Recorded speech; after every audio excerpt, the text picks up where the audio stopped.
بسم اللہ الرحمن الرحیم۔ حضرت یونس علیہ السلام نینوا والوں کی طرف مبعوث ہوئے۔ آپ نے انہیں اللہ کی طرف بلایا، انہوں نے آپ کی تکذیب کی اور کفر و عناد پر اڑے رہے۔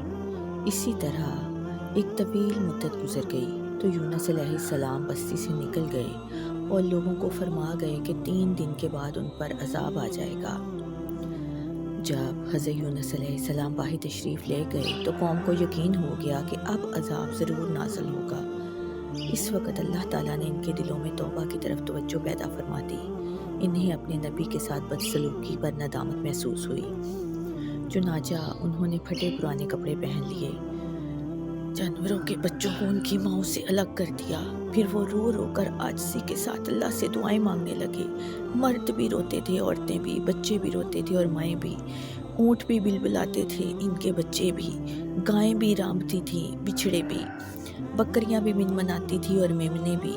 یہ بہت رکت آمیز منظر تھا۔ چنانچہ اللہ تعالیٰ نے اپنی قدرت اور رحمت سے ان پر سے وہ عذاب ڈال دیا جو ان کے سروں پر منڈلا رہا تھا۔ ارشاد باری تعالیٰ ہے، سورہ یونس آیت نمبر 98۔ بس کیوں نہ کوئی بستی ایمان لائی کہ اس کا ایمان لانا اس کے لیے نفع بخش ہوتا۔ یعنی گزشتہ اقوام میں کوئی ایسی بستی کیوں نہ پائی گئی جو پوری کی پوری ایمان لے آتی۔ معلوم ہوا کہ ایسا نہیں ہوا، بلکہ ایسے ہوا جیسے اللہ تعالیٰ نے فرمایا ہے، سورہ سبا آیت نمبر 34۔ اور ہم نے کسی بستی میں کوئی ڈرانے والا نہیں بھیجا، مگر وہاں کے خوشحال لوگوں نے کہا کہ جو چیز تم دے کر بھیجے گئے ہو ہم اس کے قائل نہیں۔ مفسرین کا بہرحال جب یونس علیہ السلام اپنی قوم کی طرف سے دل برداشتہ ہو کر روانہ ہو گئے تو سمندر میں سفر کرنے کے لیے ایک کشتی میں سوار ہوئے۔ کشتی لہروں میں ڈگمگانے لگی اور ہچکولے کھانے لگی اور قریب تھا کہ ڈوب جائے۔ چنانچہ مسافروں نے مشورے سے یہ طے کیا کہ قرآن اندازی کریں اور جس کے نام قرآن نکلے اسے کشتی سے سمندر میں پھینک کر بوجھ کم کریں۔ جب انہوں نے قرآن ڈالا تو قرآن میں اللہ کے نبی حضرت یونس علیہ السلام کا نام نکلا۔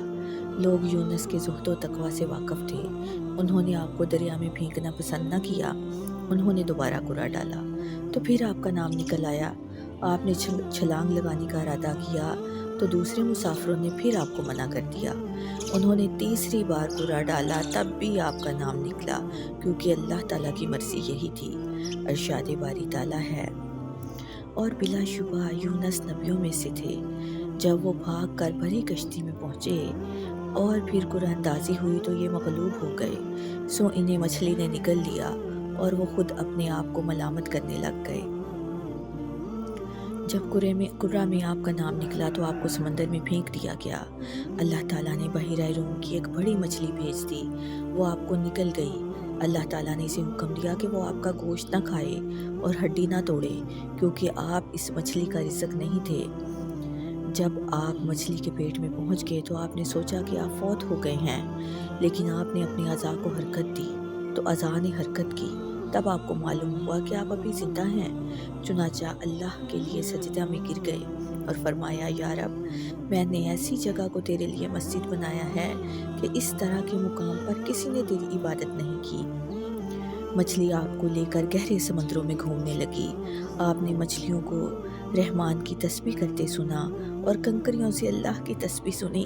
اس مقام پر آپ نے زبان حال سے اور زبان مقال سے فرمایا، جیسے اللہ ذوالجلال نے بیان فرمایا ہے، جو پوشیدہ چیزوں سے باخبر اور مصائب سے نجات دینے والا ہے۔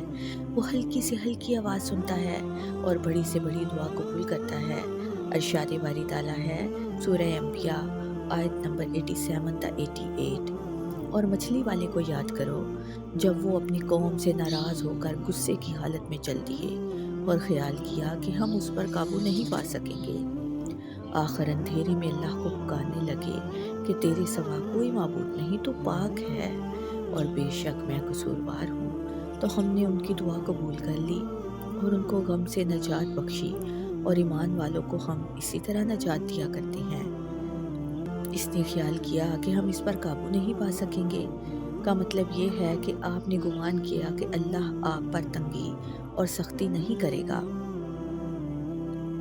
رسول اللہ صلی اللہ علیہ وآلہ وسلم نے فرمایا، اے لڑکے، میں تجھے کچھ باتیں سکھاتا ہوں، اللہ کا خیال رکھ، اسے یاد کر، اس کے احکام کا خیال رکھ، اللہ تیرا خیال رکھے گا۔ اللہ کا خیال رکھ تو اسے اپنے سامنے پائے گا۔ راحت کے وقت اللہ کے ہاں معروف ہو، یعنی اس سے تعلق جوڑ کر رکھو، وہ مشکل کے وقت تجھے پہچانے گا۔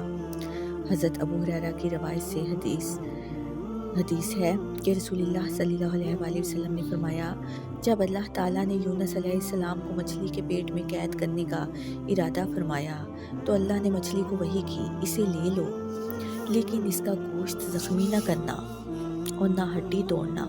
مچھلی نے یونس علیہ السلام کو اٹھا کر سمندروں کا چکر لگایا۔ یونس علیہ السلام نے سمجھا کہ وہ فوت ہو گئے ہیں، پھر اپنا سر ہلایا تو محسوس کیا کہ وہ زندہ ہیں۔ پھر انہوں نے اپنے رب سے دعا کی، اللہ نے دعا قبول فرمائی، اور جب مچھلی سمندر کی تہہ تک پہنچی تو یونس کو ایک آواز آئی۔ آپ نے دل میں کہا، یہ کیا ہے؟ اللہ تعالیٰ نے آپ کی طرف وحی کی، یہ سمندر کے جانوروں کی تسبیح کرنے کی آواز ہے۔ مچھلی کو حکم دیا تو اس نے آپ کو ساحل پر لا ڈالا، اور جسے اللہ تعالیٰ نے فرمایا وَهُوَ سَقِيمٌ، وہ اس وقت بیمار تھے۔ یونس علیہ السلام کو مچھلی کے پیٹ میں ان الفاظ کے ساتھ دعا کرنے کا خیال آیا، لا الہ الا انت سبحانک انی کنت من الظالمین۔ اے اللہ، تیرے سوا کوئی معبود نہیں، تو پاک ہے اور بے شک میں قصوروار ہوں۔ یہ دعا عرش کے نیچے جا پہنچی تو فرشتوں نے کہا، یا رب، ایک کمزور سی جانی پہچانی آواز کسی اجنبی مقام سے آ رہی ہے۔ فرمایا، تم نے پہچانا نہیں؟ بولے، نہیں اے رب، وہ کون ہے؟ فرمایا، میرا بندہ یونس۔ فرشتوں نے کہا، تیرا بندہ یونس جس کے مقبول عمل اور مقبول دعائیں آسمانوں پر آتی رہتی ہیں؟ یا اللہ، وہ راحت کے ایام میں نیکی کرتا تھا، کیا تو اس پر رحم کر کے مصیبت سے نجات نہیں دے گا؟ اللہ نے فرمایا، کیوں نہیں؟ پھر مچھلی کو حکم دیا تو اس نے آپ کو چٹیل میدان میں پھینک دیا۔ اللہ تعالیٰ نے فرمایا، فَنَبَذْنَاهُ، یعنی ہم نے اسے ڈال دیا بنجر مقام پر جس میں کوئی درخت نہ تھا، اور آپ بیمار یعنی کمزور تھے۔ ابن عباس نے فرمایا، وہ نوزائیدہ بچے کی طرح تھے، ہم نے اس پر ایک بیلدار درخت اگا دیا۔ متعدد صحابہ بیان کرتے ہیں کہ یہ کدو کی بیل تھی۔ علماء کرام فرماتے ہیں کہ کدو اگانے میں بہت سی حکمتیں تھیں۔ اس کے پتے انتہائی ملائم، تعداد میں زیادہ اور سایہ مہیا کرنے والے ہوتے ہیں، مکھی اس کے قریب نہیں آتی۔ اس کا پھل شروع سے آخر تک کھایا جاتا ہے۔ اس کے چھلکے اور بیج سے بھی فائدہ اٹھایا جاتا ہے۔ یہ دماغ کو قوت دیتا ہے اور بہت سے فوائد کا حامل ہے۔ اللہ تعالیٰ کے حکم سے ایک جنگلی ہرنی صبح شام آ کر آپ کو دودھ پلاتی تھی۔ سبحان اللہ، یہ آپ پر اللہ کی رحمت اور اس کا احسان تھا۔ ارشاد باری تعالیٰ ہے، سورہ انبیاء آیت نمبر 88۔ پھر ہم نے ان کی دعا قبول کر لی اور ان کو غم سے نجات بخشی، اور ایمان والوں کو ہم اسی طرح نجات دیا کرتے ہیں۔ حضرت سعد بن ابی وقاص سے روایت ہے، انہوں نے فرمایا، میں مسجد میں حضرت عثمان کے پاس سے گزرا اور سلام کہا۔ آپ نے میری طرف دیکھا لیکن سلام کا جواب نہ دیا۔ میں حضرت عمر کی خدمت میں حاضر ہوا اور کہا، کیا اسلام میں کوئی نئی چیز پیدا ہو گئی ہے؟ انہوں نے کہا، نہیں۔ کیا ہوا؟ میں نے کہا، میں ابھی مسجد میں حضرت عثمان کے پاس سے گزرا تھا۔ میں نے سلام کہا، انہوں نے میری طرف دیکھا لیکن سلام کا جواب نہیں دیا۔ حضرت عمر نے حضرت عثمان کو بلا کر فرمایا، آپ نے اپنے بھائی کو سلام کا جواب کیوں نہیں دیا؟ انہوں نے کہا، میں نے تو ایسا نہیں کیا۔ حضرت سعد نے فرمایا، کیا ہے؟ انہوں نے قسم کھا لی کہ ایسے نہیں ہوا۔ انہوں نے بھی قسم کھا لی کہ ایسے ہوا ہے۔ پھر حضرت عثمان کو کچھ یاد آیا، فرمایا، اللہ مجھے معاف کرے، آپ میرے پاس سے گزرے تھے تو میں رسول اللہ صلی اللہ علیہ وآلہ وسلم کا ایک فرمان دل میں دہرا رہا تھا۔ مجھے جب بھی وہ فرمان یاد آتا ہے میرے دل اور آنکھوں پر پردہ آ جاتا ہے۔ حضرت سعد نے فرمایا، میں آپ کو اس بارے میں بتاتا ہوں کہ رسول اللہ صلی اللہ علیہ وآلہ وسلم نے ہمیں پہلی بار دعا کے بارے میں بیان فرمانا شروع کیا۔ پھر ایک بدو آ گیا اور آپ اس کی طرف متوجہ ہو گئے، حتیٰ کہ رسول اللہ صلی اللہ علیہ وآلہ وسلم اٹھ کھڑے ہوئے اور گھر کی طرف چل پڑے۔ میں بھی آپ کے پیچھے پیچھے روانہ ہوا، حتیٰ کہ جب مجھے محسوس ہوا کہ اب آپ میری طرف متوجہ ہوئے بغیر گھر میں داخل ہو جائیں گے تو میں نے زمین پر پاؤں مارا اور اپنے قدموں کی آواز پیدا کی۔ نبی صلی اللہ علیہ وآلہ وسلم میری طرف متوجہ ہوئے اور فرمایا، کون ہے، ابو اسحاق ہو؟ میں نے کہا، جی ہاں اللہ کے رسول صلی اللہ علیہ وآلہ وسلم۔ فرمایا، کیا بات ہے؟ میں نے کہا، قسم ہے اللہ کی، اور تو کوئی بات نہیں، لیکن آپ نے ایک دعا کا ذکر کیا تھا، پھر وہ بدو آ گیا اور آپ اس کے ساتھ بات کرنے میں مشغول ہو گئے۔ آپ نے فرمایا، ہاں، ذوالنون یونس علیہ السلام کی دعا ہے جو آپ نے مچھلی کے پیٹ میں مانگی تھی۔ اے اللہ، تیرے سوا کوئی معبود نہیں، تو پاک ہے اور بے شک میں قصوروار ہوں۔ لا الہ الا انت سبحانک انی کنت من الظالمین۔